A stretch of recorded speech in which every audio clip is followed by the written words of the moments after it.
Just wanted to make sure to get this in the video at the beginning here. Sony has officially decided to postpone this event. The reason why I decided to still release this video is because pretty much all of the information we go over and discuss is still very much relevant to the PlayStation 5 and the event, even though it's not going to be happening on June 4th. This is their official statement. We have decided to postpone the PlayStation 5 event scheduled for June 4th. While we understand gamers worldwide are excited to see PS5 games, we do not feel that right now is a time for celebration, and for now, we want to stand back and allow more important voices to be heard. So this is what Sony is officially saying, and so yeah, had to make sure to get this in the beginning of the video here, but enjoy the rest of the video. Alright guys, in today's video we have some very exciting news and information to go over when it comes to the upcoming PlayStation 5 event, as well as the PlayStation 5 hardware itself. I think many of us are expecting a pretty big event when it comes to what we're going to be watching in the next couple of days, and it seems that we are starting to maybe get a good idea and a good understanding of just how big this event is going to be, just how significant this event is going to be for Sony. This is something we've already talked about, but we have even more information here that really backs this up, because apparently Sony is advertising this event on live TV, which is not a cheap thing to do, and it very much lets you know that they are going all in with this event. We also have Sony themselves actually talking about it, letting us know that they think it's going to be just as exciting for fans to watch this event as it would be for them to watch a normal physical live show during, say, E3. So we're highlighting that, and we are also talking about what developers are continuing to say about the PlayStation 5 hardware, as according to Jeff Grubb over at VentureBeat, he's saying that developers are still raving over the PlayStation 5, and some are saying that it has better architecture than any console in history, which is absolutely massive praise coming from developers. And then finally, we are highlighting Bluepoint Games, as it seems they are getting ready to reveal their new remake at this event, and they seem very excited, and they actually seem very excited to move forward with the next generation and press on with the PlayStation 5. So these are all things we're going to be discussing in this video, and before we get into it, if you could do me a big favor, make sure you hit the like button to not only support the video, but show your overall excitement for this upcoming PlayStation 5 event, and make sure you hit the subscribe button as well so you don't miss any future content. But we are starting out here by talking about the advertising that Sony is doing with this PlayStation 5 event. It says Sony's really splashing the cash for this PlayStation 5 event, scheduled to be broadcast live this Thursday. The platform holder is getting ready to lift the lid on PS5 with a game showcase. While the anticipation online is palpable at this point, it seems Sony is thinking even bigger. The above 16-second teaser clip, they're referring to the teaser clip that has been making the rounds online, is not only doing the rounds on social sites, it's appearing on live television. That's right, Sony is promoting the PS5 reveal event on TV. The aforementioned PS5 video was spotted on ESPN. It's not the only sighting either. Other ESPN viewers are claiming to have seen the advert too, so there's no doubt this is the real deal. For Sony to be forking out on TV spots for this PS5 reveal event is pretty astonishing. We understand wanting to advertise the console or its games, but to market a live stream on national television, that's a whole nother level. It seems the company is really going for it. So yeah, there's no understating this, and I think some people are going to think, well, what's the big deal? You have to understand that they're not advertising new games. They're not advertising the console itself, right? They're actually advertising the reveal of all of this stuff that they will be advertising later on. And it's not cheap to do that. In fact, this is kind of uncommon, and this should let you know just how significant this event is to Sony, and honestly how big it's going to be. They want to make the biggest possible splash with this event on June 4th, and when you see them actually advertising it on national television, then you know it's going to be something on another level. And I don't want to overhype anybody, but guys, it really is seeming like this is the real deal. They are going all out. But on top of that, we actually have Sony themselves talking a little bit about this showcase And it says that Sony will showcase the PlayStation 5's software roster during a pre-recorded live stream. The manufacturer has historically been known for its glitzy stage shows, and it wants to create the same levels of excitement next week. Normally, you would be in Los Angeles in some auditorium with 2,000 other people. This is what Jim Ryan told BBC.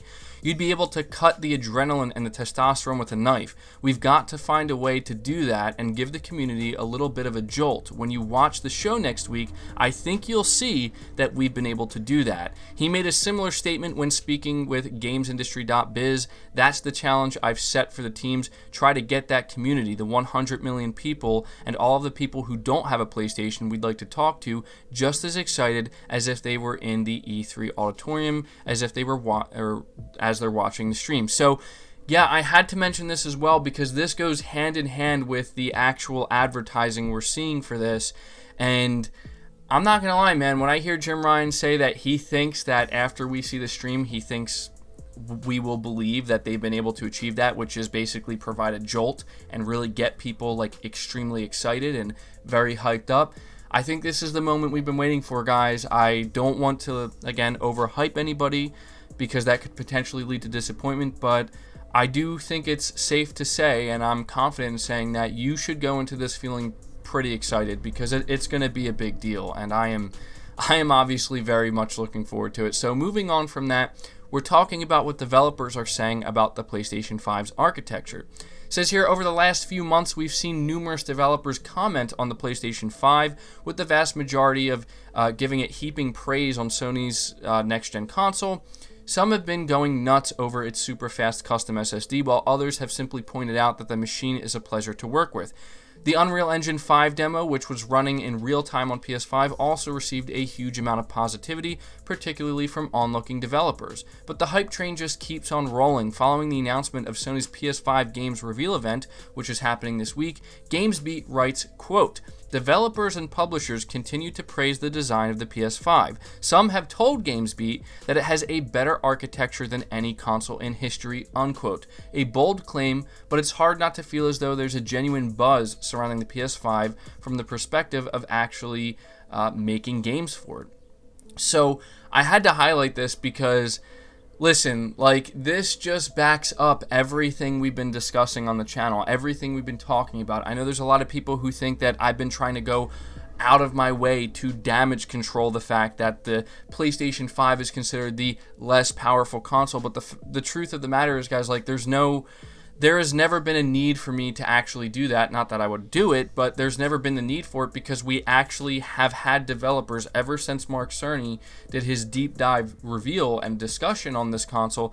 Developers have just been coming out of the woodwork expressing their excitement, whether it's about the SSD, whether it's about having no bottlenecks, whether it's about just the overall way that everything in the console works together and the excitement for what they're going to be able to achieve with their games. And it's not just coming from Sony devs. I know I sound like a broken record at this point, but even at this point in time, we still hear developers saying this. And it's not that there aren't developers saying similar things about the next generation Xbox, but in my opinion, the fact of the matter is you certainly see and hear more developers talking about the PlayStation 5 architecture, talking about the SSD, talking about the I/O throughput, much more than you see them talking about compute units and having the more powerful console. The point is, having the more powerful console, I think at this point it's safe to say, just really doesn't matter. I mean, yeah, it's a nice little marketing thing you can have to sell your console, but at the end of the day, developers, that's not what gets them excited. It's just not, and you can clearly see that. And, you know, VentureBeat, Jeff Grubb, he's coming out here saying that, yeah, some developers have told them this is the best architecture for a console in gaming history, and that's exciting, man. That's very exciting. And to me, the PlayStation 5 has always been exciting. And I know that there have been moments in time we've got fixated on the T-flop number, but we are about to get this PS5 event that's going to focus on games and revolve around games. And I guess my question to everybody is, who's talking about the T-flops now? Right? Literally nobody. In fact, I'm probably the only one talking about it right now just because I'm referencing stuff we talked about earlier this year. T-flops don't matter. Games matter. And what matters to me more than anything is hearing what developers have to say about making their games on these new consoles. And developers are hyped. They're beyond hyped to make games for the PlayStation 5. So I don't know, guys, this just gets me excited, and it just makes me that much more confident going into next generation, deciding that I'm gonna try anyway to be a PS5 owner day one, because I think it's gonna be the best console for your money. I really do. I firmly believe that. So finally, to finish this video off, it says Bluepoint Games is technically the only developer that Sony's confirmed to be working on a PlayStation 5 project. In reality, we know that all of its teams are about knee-deep into next-gen development by now, but you may recall Mark Cerny revealing that the Texas team has a, quote, big game, unquote, in the pipeline for the platform as far back as last year. And it looks like we may get our first glimpse at the title during next week's big PS5 games reveal event. Writing on Twitter in response to the confirmation of PlayStation's Future of Gaming Showcase, technical director Peter Dalton said, "I'm so excited for the future. It's time to push forward and leave our old gaming limitations behind us." So yeah, some big words coming from Peter Dalton there, and it just gets me very excited. I'm already, as you can tell, very excited to see what Bluepoint is working on. They obviously knocked it out of the park with what they did with Shadow of the Colossus, but I think that they're really going to be pushing things to another level. The fact that they've been working on this game for so long, the fact that it's going to be a PlayStation 5 exclusive and it will not be available on the PS4. I know it's a remake, but I think we're going to be very impressed with what they're able to do here. And I know there's some people who are thinking it's not going to be Demon's Souls. We won't know for sure until it's revealed, but every sign is pointing to it being Demon's Souls, and I honestly couldn't be more excited because I love the Souls games, and I've never had the chance to actually play Demon's Souls. And so, yeah, it's very much one of the games that I'm hoping will be revealed at this event, and I will be very excited to see it running on the PlayStation 5. So there you go. We have just another developer. It's worth noting that Bluepoint is not a first-party developer as of right now, anyway, underneath Sony. They are they're an independent developer, and they've struck a deal with Sony to create this game exclusively for them. So it's worth noting that this is a second-party developer right now who's claiming that they are this excited and they're ready to push forward and leave their old gaming limitations behind them. So yeah, I love to hear it. I love to hear it. So that's going to do it for the video, guys. I hope you did enjoy it. I hope you did find it informative. But most importantly, I hope it did a good job in getting you properly excited for what's to come in the coming days. And I think it's going to be a good time. So you're definitely not going to want to miss it. But let me know your thoughts about this down in the comments below. Leave the video a like if you did enjoy it. Subscribe to the channel if you're new and haven't already. Hit the bell notification icon so you never miss an upload. And feel free to share this video out on top of all that. But until next time, guys, take care.